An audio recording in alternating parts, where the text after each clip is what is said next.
My name is Pontus Giselsson. I work as an associate professor at the Department of Automatic Control, and my main research focus is on optimization.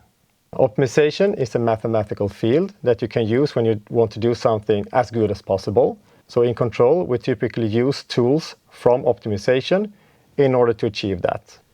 But optimization is not restricted to only be applied in control. It can also be applied in many other fields, such as signal processing, statistics, bioinformatics, and economics.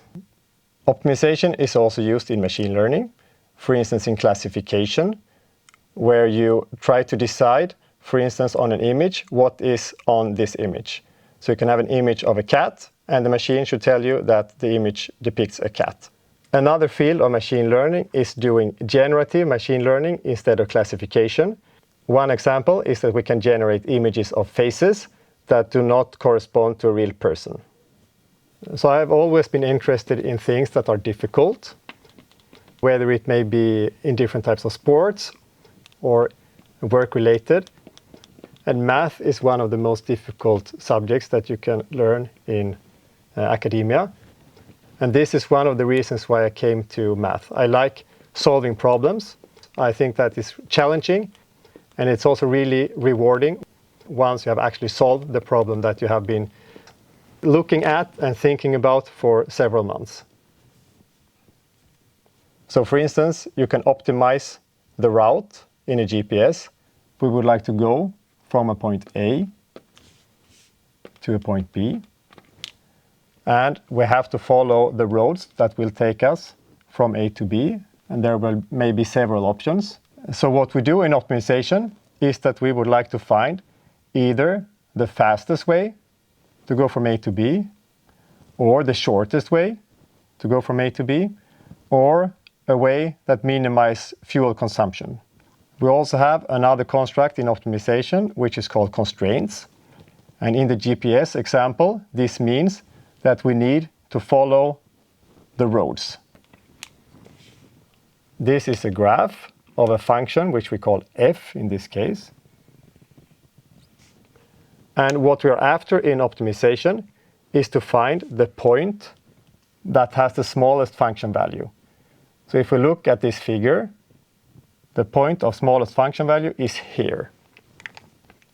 This point then corresponds to, for instance, the shortest path from A to B in a GPS example. We talked about in the GPS example that we also have constraints, and constraints enforce us to only consider points within a certain range of all the points that we can consider. If we have constraints here, this will be the minimal point in that case, which again will give us the best way to go from A to B in the GPS example.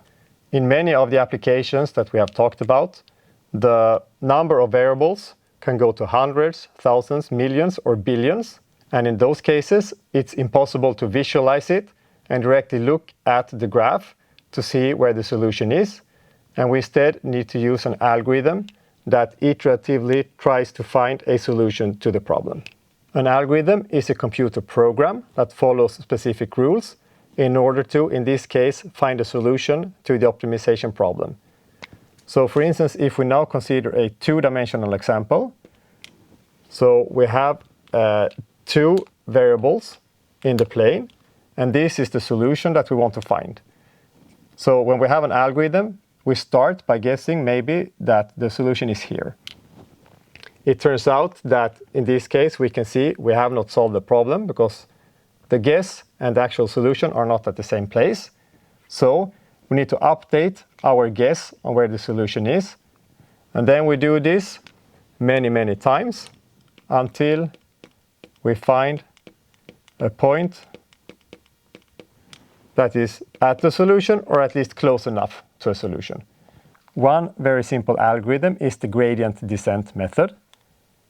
And it produces sequences of points according to the following rule. And the variation of this algorithm is used in training of machine learning machines. And it works as follows.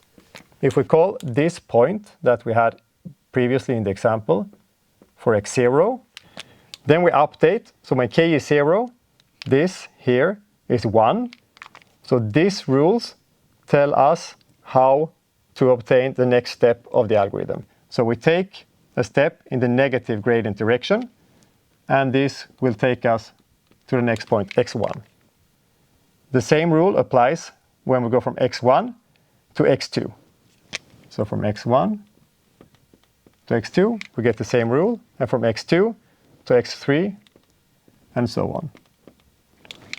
The main problem or difficulty in algorithm analysis is to actually show or prove that the sequence of points that is generated by the update rule actually, in the end, will find a solution to the optimization problem. We have seen a big improvement in many different fields that use optimization, but it has not been spread to all fields where it could potentially make a big impact.